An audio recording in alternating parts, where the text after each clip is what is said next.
Noha Samara, currently Chairman and CEO of Yazmi USA, formerly Chief Executive Officer of World Space, and in many circles addressed to as the founding father of satellite radio.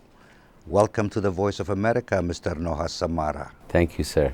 In 1995, your company, World Space, selected Alcatel in Toulouse, France, as prime contractor to deliver the World Space System under a turnkey contract. This system, it turns out, would be the first digital worldwide broadcasting system to use direct satellite transmission. At the time, it was nothing less than a revolution for Africa, the Middle East, Asia, and Latin America, a revolution in the airwaves. Indeed, a bold and innovative undertaking. How did you first come up with the idea? A young person, just fresh out of college, working at a law firm, and from there to come up with an idea to finance and transport satellites into space. Simply remarkable. Take us back to the early days where the idea of world space and Afri-space started to germinate. So first I should say it happened in large part because I was too young to know better. But at some point over a longer period of time of my education itself, I learned that information was the building block of all civilization. In fact, the building block of everything that we know. Information at the human level, at the physical human level, is in our DNA. That's what makes us different from one another, and that's what makes us who we are.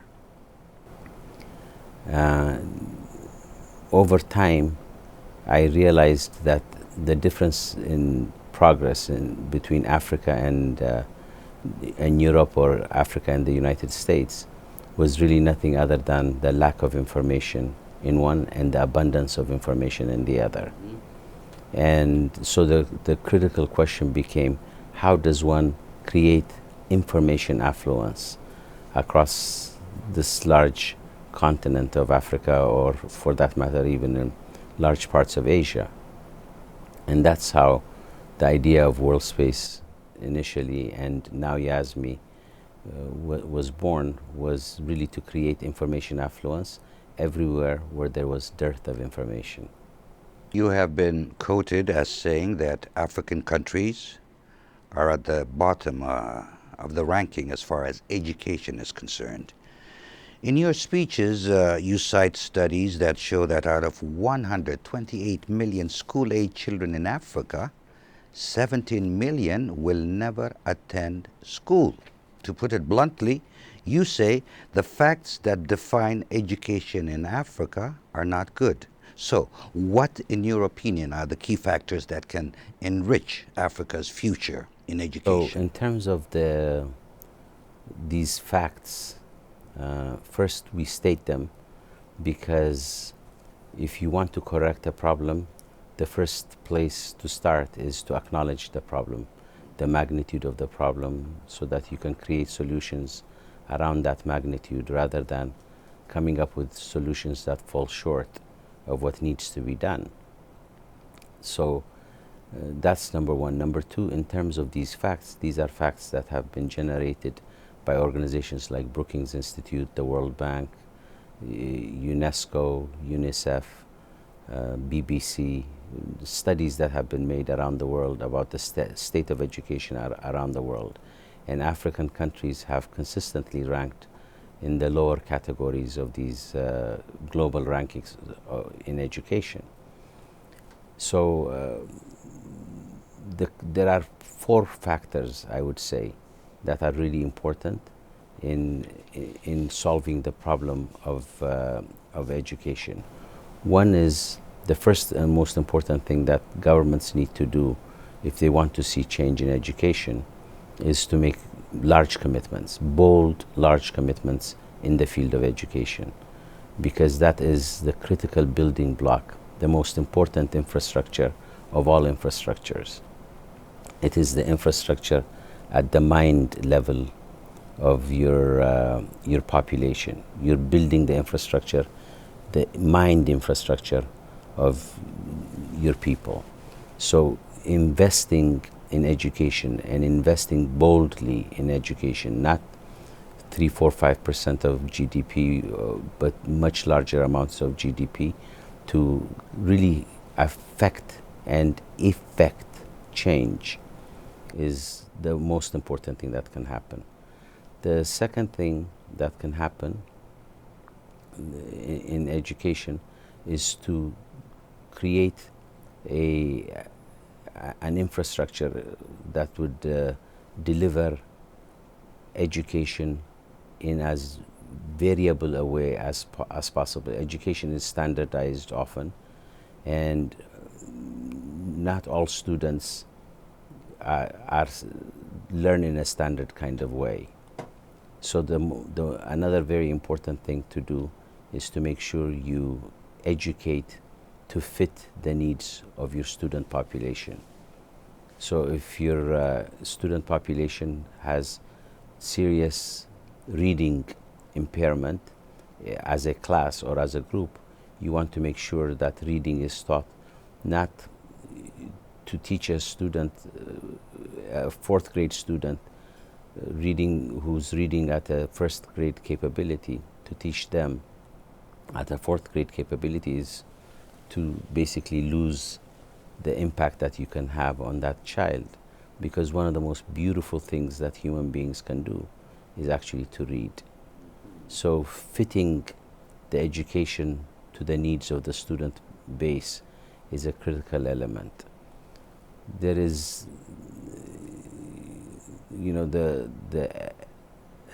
another very important element in changing your education status is honoring your teachers, really creating a teacher base that, or making teachers very important in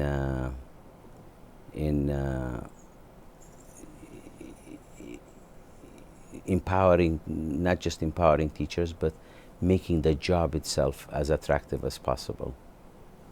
I think it was Leah Iacocca who said, in a rational society, the best of us would be teachers. So basically, from what you're saying, providing quality education to those who don't have access to seems to be your motivating factor and a driving force in your thinking. At a recent speech you gave at the Africa Union in Addis Ababa, you started out by saying that education is not a preparation for life, education is life itself. Then you go on to state that there is nothing we could give the children of Africa that could be more powerful, more enduring, more liberating than the experience of flow. Flow, a psychological phenomenon. I presume briefly explain the notion of flow.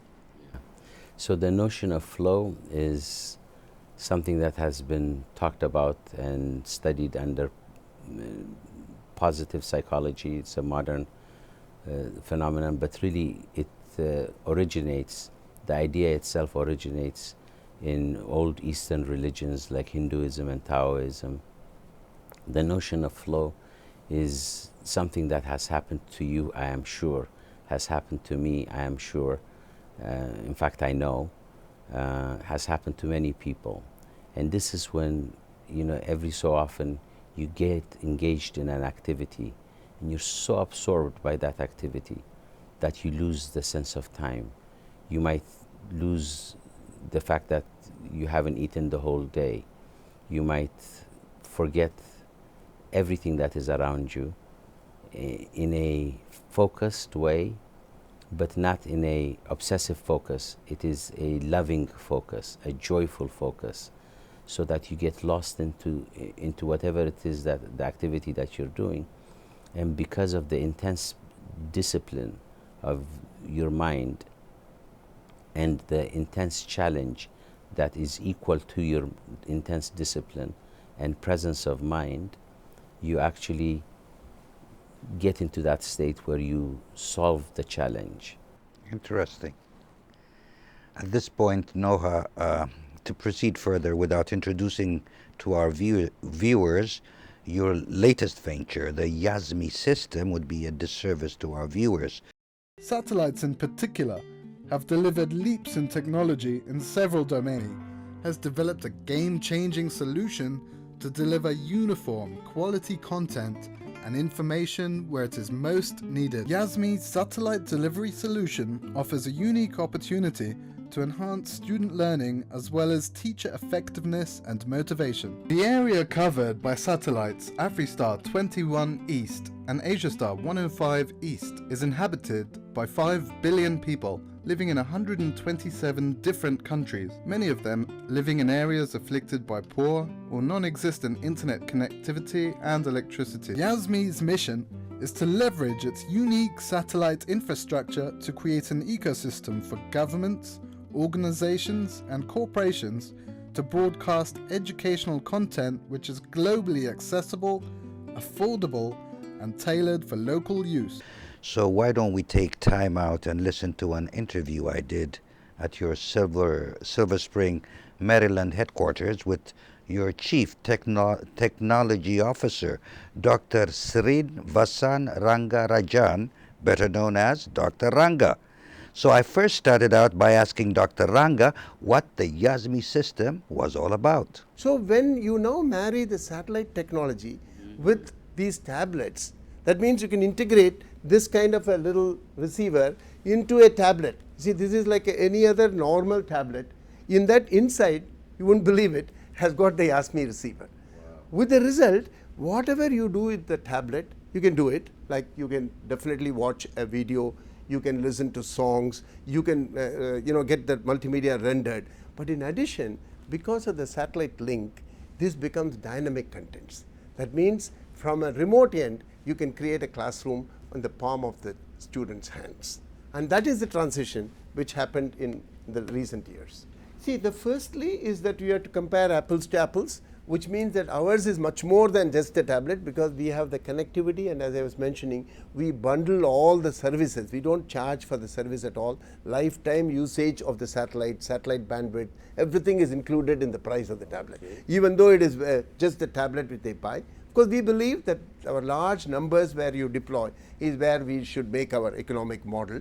And from that point of view, suppose you have this kind of a tablets are basically almost at the same price as other tablets, but then it has got educational apps, it has got proven apps which are very specifically field proven, plus the fact that there is a satellite connectivity, the satellite antenna and the lifetime service on the satellite is all included. The only thing which is optional, which is also extremely important, is the solar charger. See, this is also designed by Yazmi. It's Yazmi's own design of the solar panel. This is the solar. Yeah, and then a little charger. And what it does is, it totally dispenses with the requirement of electricity, because you can run when, the tablet has the advantage that when you are actually using it, you don't need a AC mains connection, because it has got a battery. The battery requires to be charged, which can be done by AC mains. But in places where there is no AC, you just use the solar power and charge this. And that itself, I tell you, in Africa, makes a lot of advantage, because it's so, we may not have internet, but we have a lot of sun energy. So we can as well use it, go green. So in talking to Dr. Ranga Noha, it seems your Yazmi team has developed a game-changing solution to deliver uniform quality content and information where it's most needed.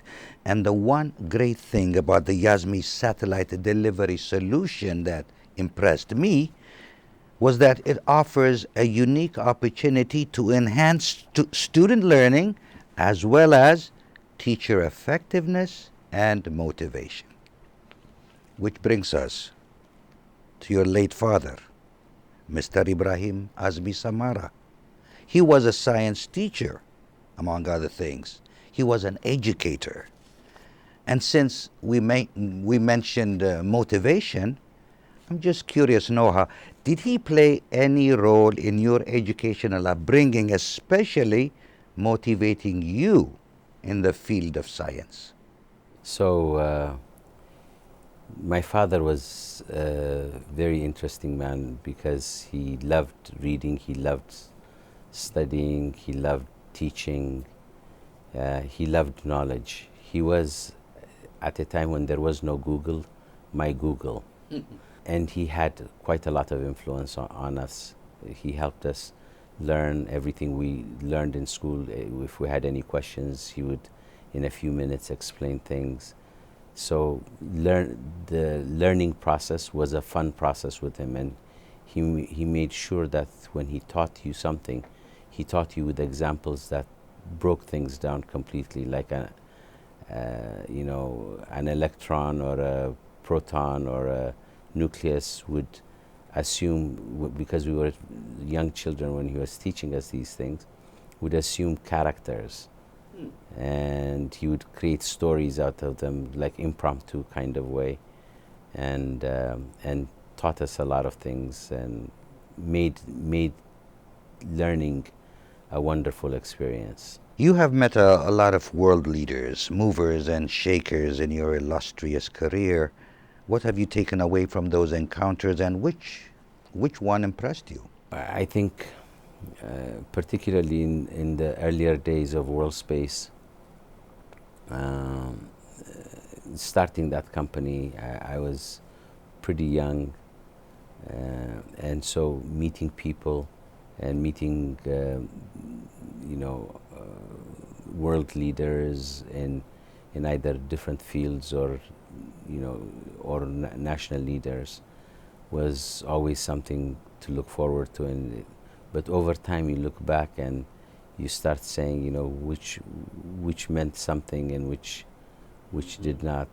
I think probably the one person that both influenced me and spoke to my experience as an African on a journey to solving purely African problems was President Mandela. And that was just a fascinating experience, knowing him over a period of time, meeting him several times, spending time with him. And at one point, we built a school together, he and I, in a township outside of Soweto called Freedom Park.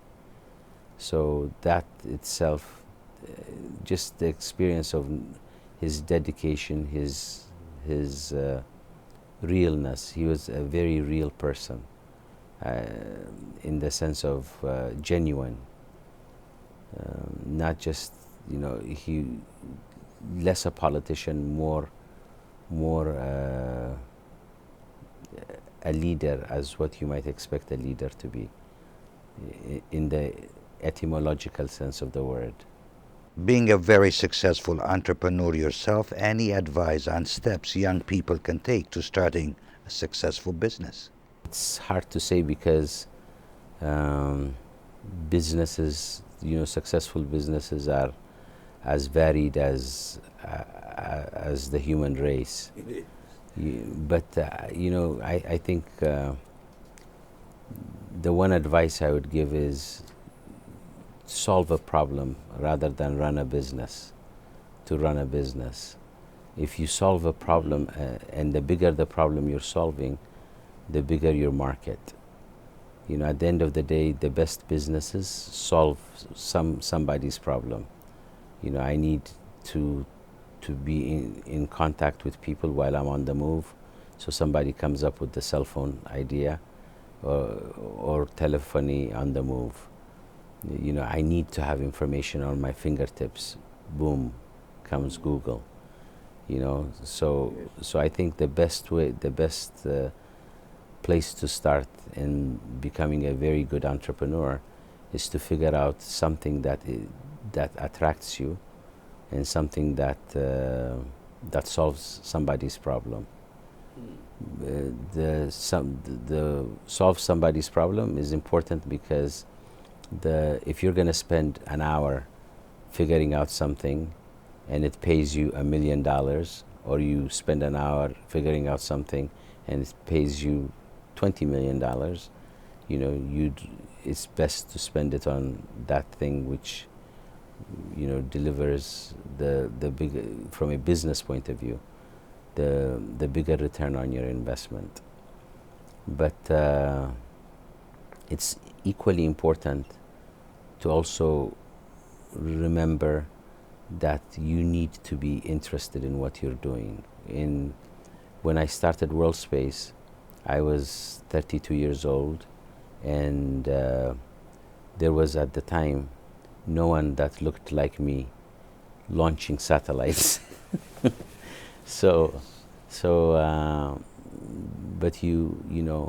I used to go to work at 3 o'clock in the morning, and work from 3 o'clock until 7, 8, 9, and when people come in.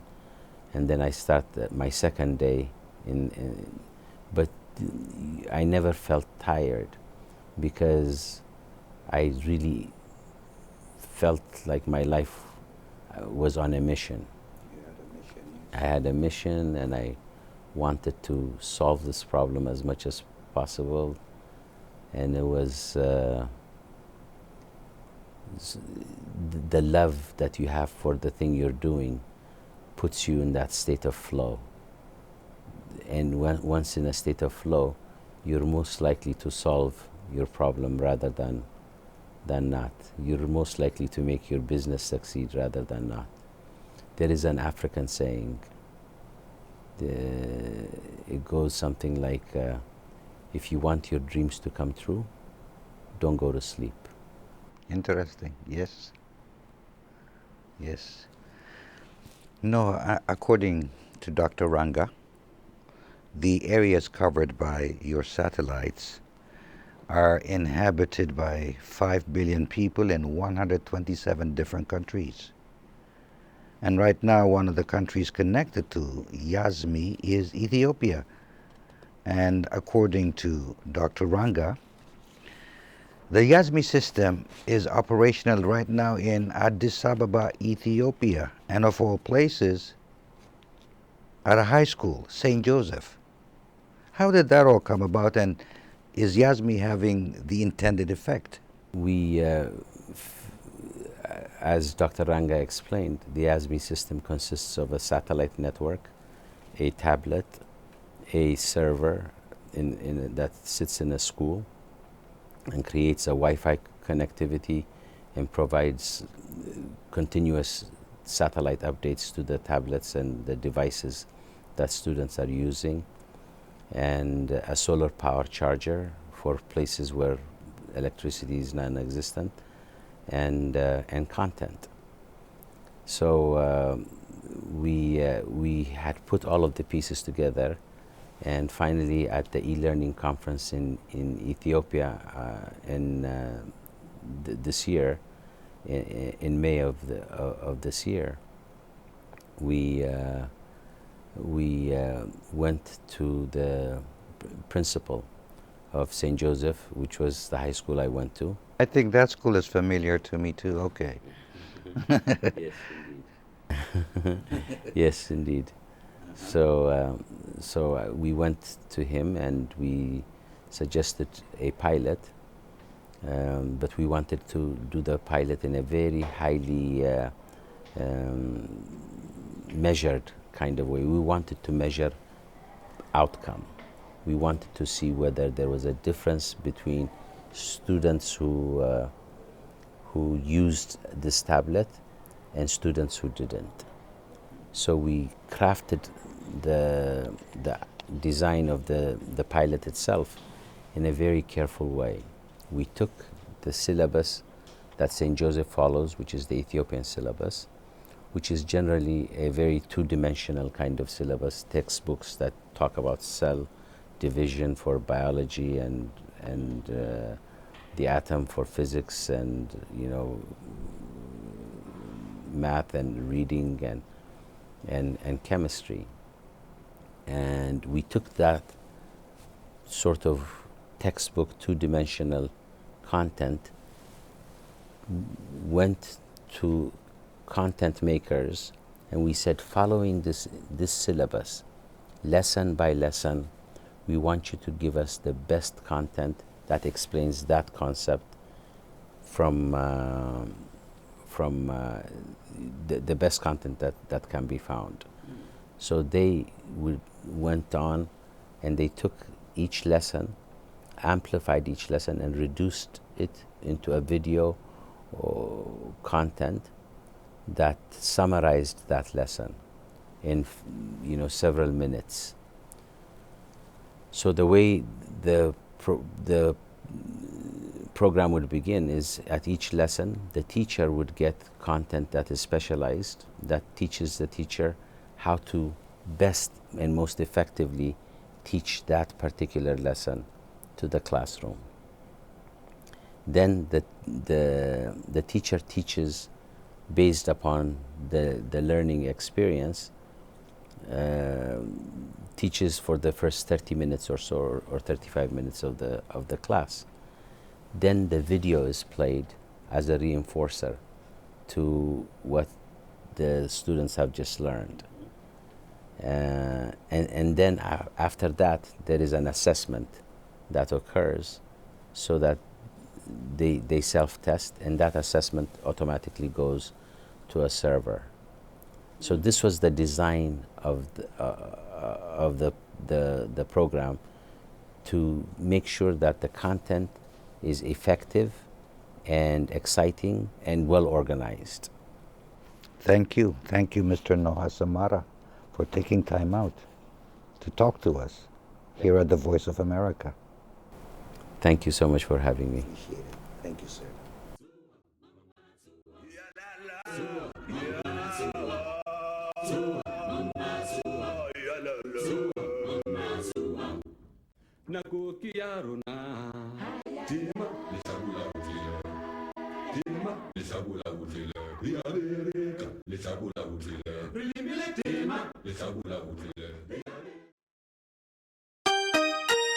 VOA.